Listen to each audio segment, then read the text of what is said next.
I don't want no scrub. A scrub is a guy that can't get no love from me. Hanging out the passenger side of his best friend's ride, trying to holler at me. Sung that song with my whole heart and soul as a child and still wound up with the baby daddies I got.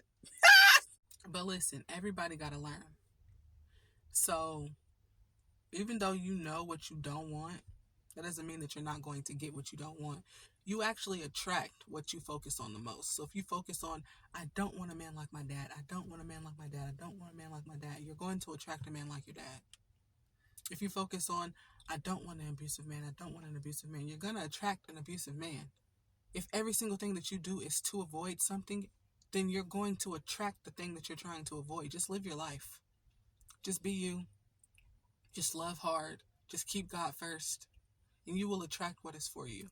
But when you focus so much on the enemy will attack you.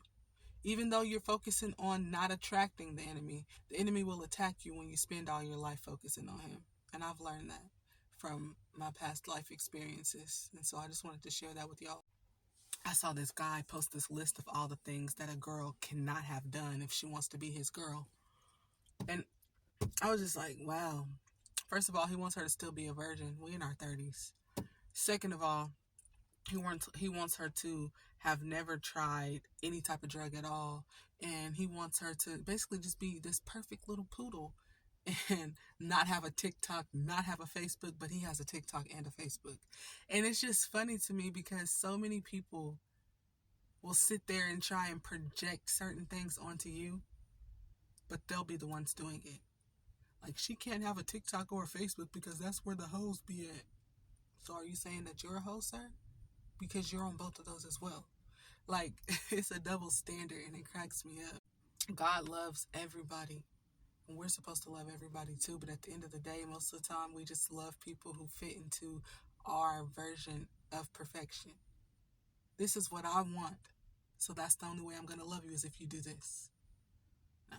When you sign on to be with someone, you're signing on to be with them for the rest of their life, regardless of what y'all go through. As long as they're not abusing you or cheating on you, you're signing up to go through whatever life takes y'all through.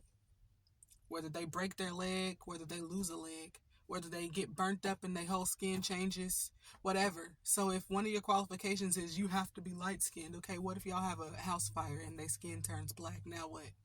You ain't gonna love them no more because they ain't light-skinned no more? Like, don't be vain. Just don't be vain, okay? And having a scrub,